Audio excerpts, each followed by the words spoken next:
Саламатсыздар ма балалар? Бүгін біз сіздермен қазақ тілі 4 сынып 94 сабақты өтетін боламыз. Балалар, алдымен каналға тіркеліп, қоңырауша белгісін басып қойыңыздар және видеоға лайк басып қойыңыздар. Бүгінгі сабағымыздың тақырыбы қоршаған ортаны қорғаймыз. Жіктеу есімдіктерінің септелуі.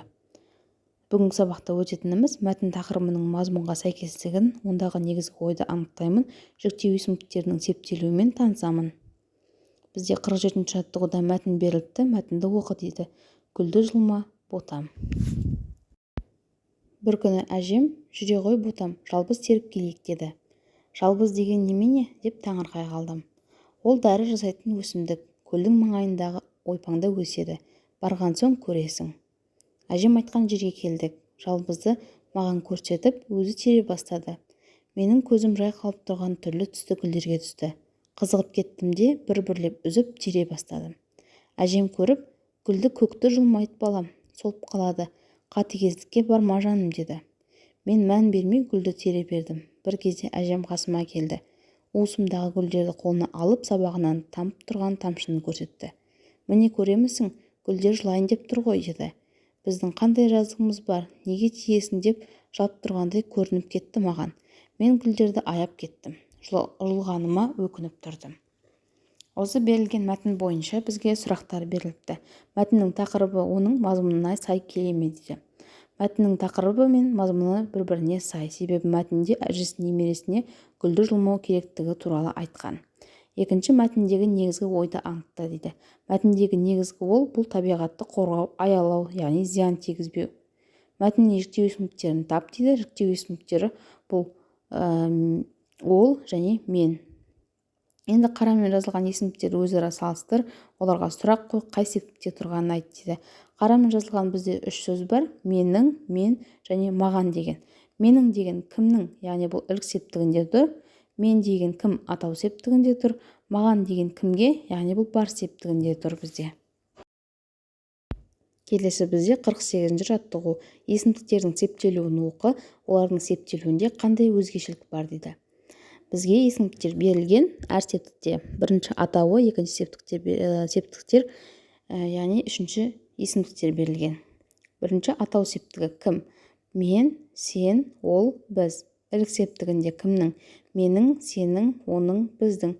Бар септігі кімге деген сұраққа жауап береді? Маған, саған, оған, бізге. Табыс септігі кімді? Мені, сені, оны, бізді. Жат септігі менде, сенде, онда, бізде. Шығыс септігі кімнен? Яғни бұл жерде менен, сенен, одан, бізден. Көмектес септігі менмен, сенімен, онымен, бізбен.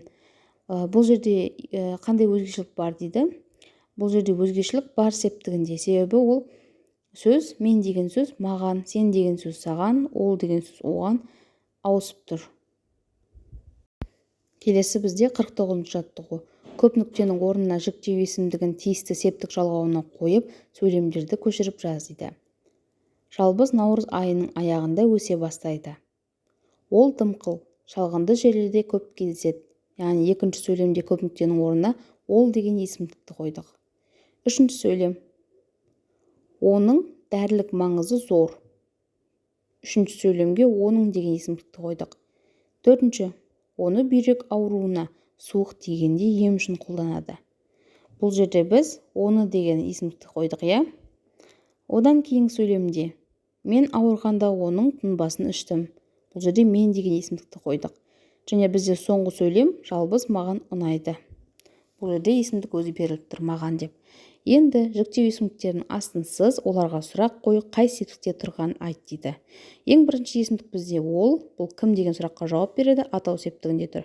Екінші, оның деген бізде ненің ілік септігінде тұр. Оны деген нені табыс септігінде тұр. Мен деген кім атау септігінде тұр. Және маған деген соңғы сөйлемдегі есімдік кімге, яғни бұл бар септігінде тұр. Келесі бізде 50-ші жаттығу. Жіктеу есімдіктердің сұрақтарын ыңғайына қарай өзгертіп жаз, неліктен олай өзгерткеніңді дәлелде дейді. Ол кіммен кездесу, ол неге тағылады, мен кімге ұнайды, сен кімнің киімің, мен кімді таппады, ол неден көлемдірек, сен кімге бармақшы. Яғни осыны ыңғайына қарай біз байланыстырып жазуымыз керек сөздерді бір-бірімен. Онымен кездесу болады. ол неге тағылады деген оған тағылады болады. Мен кімге ұнайды? Маған ұнайды. Сен кімнің киімің? Сенің киімің. Мен кімді таппады? Мені таппады. Ол неден көлемдірек? Одан көлемдірек. Сен кімге бармақшы? Яғни саған бармақшы болады. Келесі бізде 51-ші жаттығу. Берілген есімдіктерді қатыстырып сөйлем құра дейді. Бізге 3 есімдік берілген. Біз, сенің, оған деген. Осы есімдіктерді байланыстырып балалар сөйлем құрайық. Біз демалыста отбасымызбен тауға шықтық. Екінші, сенің жасаған тағамың дәмді болыпты. Үшінші, анам оған кітап сыйлады. Келесі бізде 52-ші жаттығу. Қоршаған ортаны қорғау үшін не істеу керектігін жаз дейді. Қоршаған ортаны қорғау үшін бірінші, ағаштың бұтақтарын сындырма. Екінші, гүлдерді жұлма. Үшінші, суды ластама, яғни өзен, су, көлдерді ластау болмайды. Төртінші, қоқыстарды лақтырма. Балалар, осымен бүгінгі біздің 94-ші сабағымыз аяқталды. Менің каналыма тіркеліп, видеоға лайк басуды ұмытпаңыздар балалар. Сау болыңыздар.